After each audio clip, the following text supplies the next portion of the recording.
It's time to go out to the fan hotline of NBC Sports, Cleveland's very own John Fanta. John, can we get you on the Gruden to Cleveland train if there's an opening? Guys, 2002, I was 7 years of age. 7. 2007, I was 12. Basic math there. The point, no. Come on. Wait, did you spend most of the season standing for Kevin Stefanski? Well, no, not most of the season. I was off about week after the Vikings. I told you the Vikings loss is where he lost me. And then you were back on. And then you were back off. No, I've never been back on.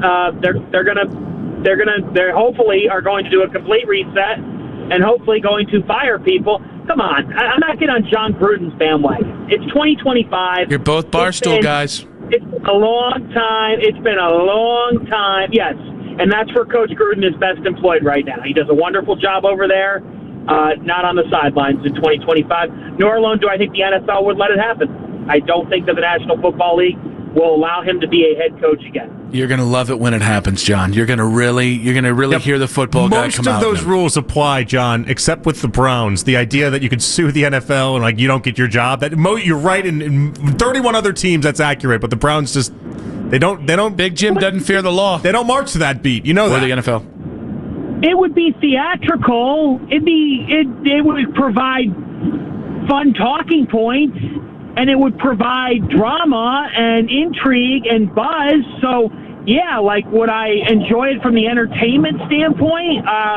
Sure. To get this franchise, this franchise has a massive dig out.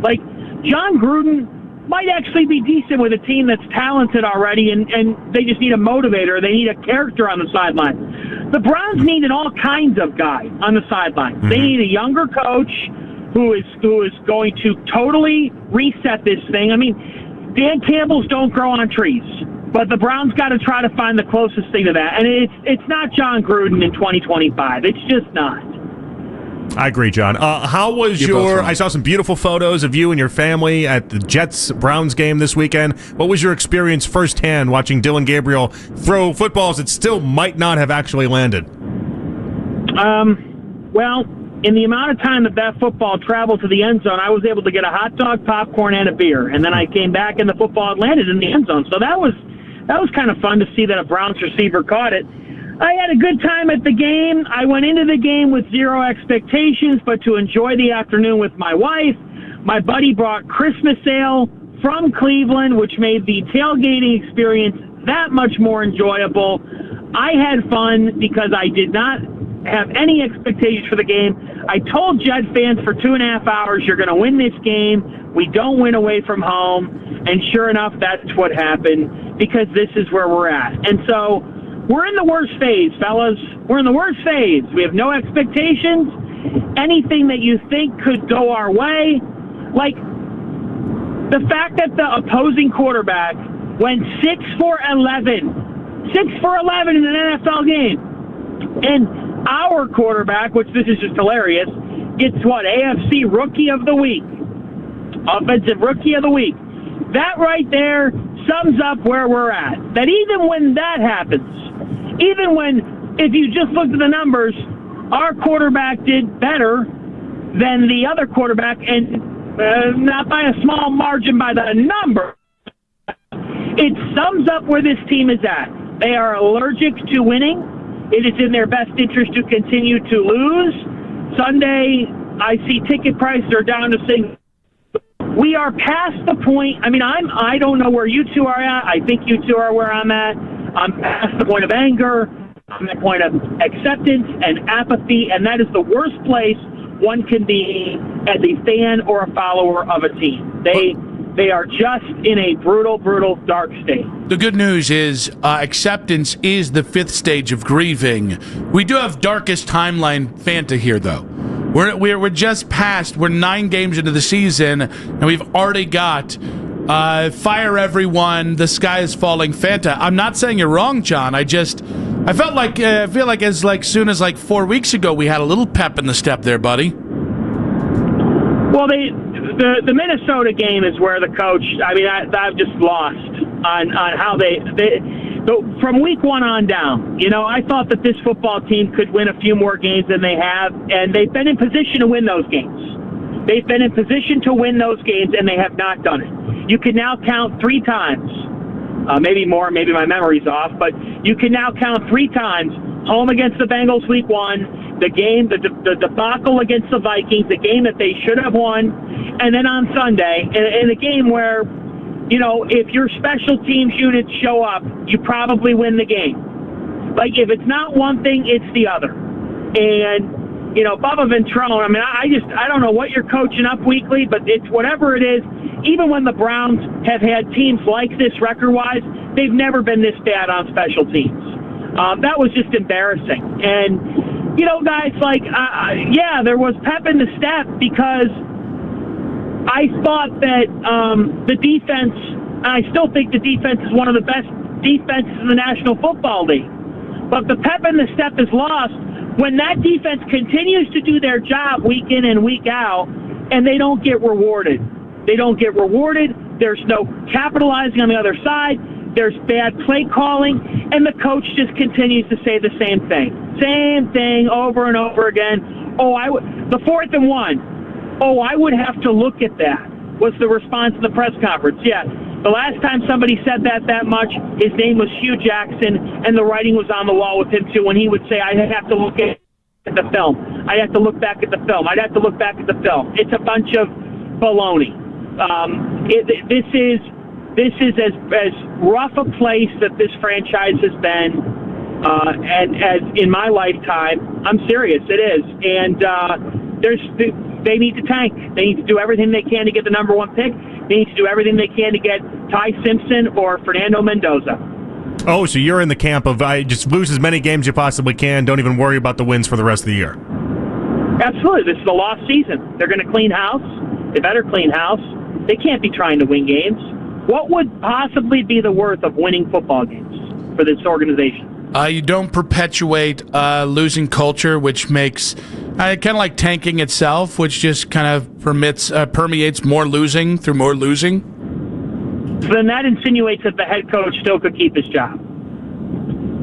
What do you mean? You mean like if he can win enough games to save his job? Because I don't think. I guess my point is, I think there's a difference when What's the point of trying to win? Real quick, I think there's a difference between pursuing winning and losing and pursuing losing and losing. I think there's a huge difference between those two things. Well, if they're pursuing winning, then which I guess they are, because they claim to be, and this. Hey guys, this is where I go back to the general manager, okay? Because if this team personnel wise is pursuing winning, all right, the roster is not that of a team that should be doing so. They're just not good enough. They're not good enough to win these games. They don't have enough firepower. They don't have threats. They're not keeping any defensive coordinators up at night. They make mistakes. They do things. They make losing activities happen. So if they're trying to win, I sat behind the bench on Sunday. I was about, I'm going to say, 10 rows up. And, Brett, were trying to motivate the guys after the opening touchdown, and the vibes were actually decent. And the guys are on the bench, and I'm just gonna be honest with you. I saw laughter. I just sense content nature from this team. They are content with where they're at, and I don't know what to say other than at that point, then go for the best draft pick. I'm not saying that they are not going to try to win. But at this point, I am everybody knows there's new leadership coming in.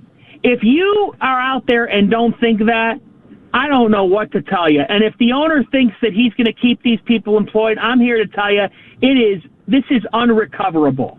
So I'm not rooting for them to lose. I like to see the Browns win. I was rooting for them to win on Sunday. I'm just saying it's in the best interest for this organization to finish with as bad a record as possible, so that the new general manager and the new head coach can have the highest draft picks possible. That's where my headspace is at. Why do you feel like Stefanski's got this insistence to keep putting Dillon Gabriel out there? Because I think he loves Dillon Gabriel. And I also think that he doesn't feel like Shedeur Sanders is ready and doesn't feel as though Shedeur Sanders deserves to be rewarded. And he doesn't have a better alternative because they had no plan at quarterback, and it's shown in the pudding. Now, my belief is, why not try Shedeur? I would try Shedeur because you don't have anything to lose. Shedeur might help the pursuit of winning because I just can't imagine that your quarterback play. Do we all think that the quarterback play could be much more limited than it currently is? No, it can't be any more limited than it is. So then the writing's on the wall then. If us three, and I'm not calling myself a football genius, JP, I'm not calling you one. Nick Wilson claims to be the LeBron James of sports talk, apparently. Many people are saying it. Yeah, they're all... Many people are saying it. Many people are saying that Nick Wilson is LeBron James of sports talk. Don't leave, Nick. Don't go to South Beach on us, for heaven's sake. Who am I to argue with many people, John? Yeah, they're building the statue as we speak for outside the for outside the building of Nick Wilson. Agreed. Look, I don't know what the insistence is, because you would think, JP, that if you're trying to save your job, if you are trying to save your job, you would be doing whatever it takes to save it. Brian Daboll did that. Brian Daboll tried to, and honestly, there looked like there was a sliver of a window for Daboll. When they were up 19-0 in Denver and they were about to win, I thought to myself, you know what? Daboll might save his job, at least for the season. Guess what? They collapsed, they lost, and he's out of a job now. Stefanski, this attachment to Gabriel, to me, is, well, we drafted him in the 3rd round, and he's our guy. And it's just like, this is square peg, round hole stuff. And the word I want to say is worse than stuff. But that's what it is. It's crap. And it's been crap the whole time that they're trying it. And we know what the end result is. The end result is dink, dunk, process-oriented stuff. There's not much, maneuvering or there's no ideas to this offense. It's vanilla. It is vanilla, and even if the quarterback, it's not even guaranteed that he can make the throws, but also he doesn't even have the elite targets for it to be vanilla. And so I don't know why.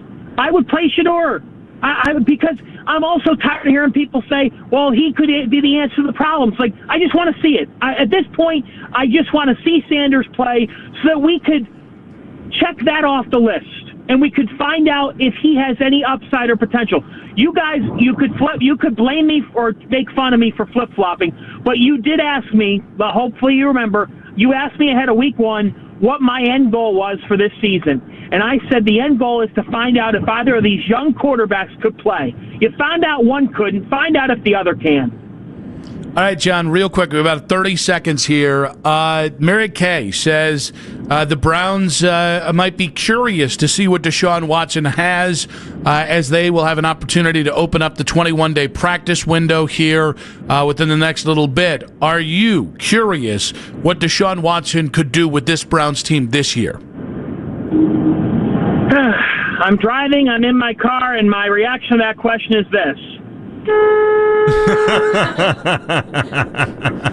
Did you just swerve into the middle Hopefully lane there? No one's in front of you. The guy's like, what happened? Guys, I have to get my license and registration out. I'm sorry. All right, John. Be good, buddy. We Thanks, appreciate John. you. That's my thought on that, fellas. See you next week. See ya. John Fanta there, NBC Sports, Cleveland's own known horn honker on the fan hotline there.